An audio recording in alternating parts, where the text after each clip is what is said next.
విజయం కోసం కూడా ధర్మం వదలకూడదు. శ్లోకం: ధర్మ మార్గేణ గచ్ఛామి నాధర్మం కర్తుముత్సహే. భావార్థం: ఈ మాటలు హనుమంతుడి మనోధర్మాన్ని తెలియజేస్తాయి. లంకకు వెళ్లడం ఒక అత్యవసరమైన పని. సీతమ్మను వెతకాలి, సమయం లేదు, ప్రమాదం ఉంది. అలాంటి సమయంలో కూడా హనుమంతుడు ఇలా ఆలోచిస్తాడు. లక్ష్యం గొప్పదైనా దాన్ని సాధించడానికి తప్పు మార్గం ఎంచుకోను. అతనికి విజయం కంటే ముఖ్యమైనది ధర్మం. ఈ శ్లోకం మనకు ఒక గొప్ప సూత్రాన్ని నేర్పుతుంది. లక్ష్యం ఎంత గొప్పదైనా, మార్గం తప్పు అయితే అది విజయం కాదు.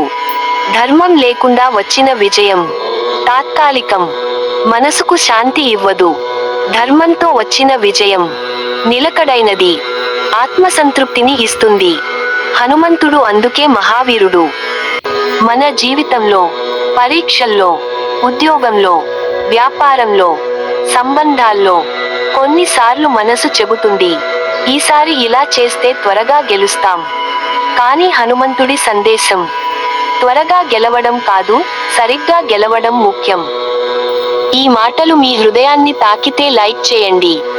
ధర్మాన్ని నమ్మే ప్రతి ఒక్కరితో షేర్ చేయండి. ఇలాంటి ఆధ్యాత్మిక ప్రేరణ కోసం సబ్స్క్రైబ్ చేయండి.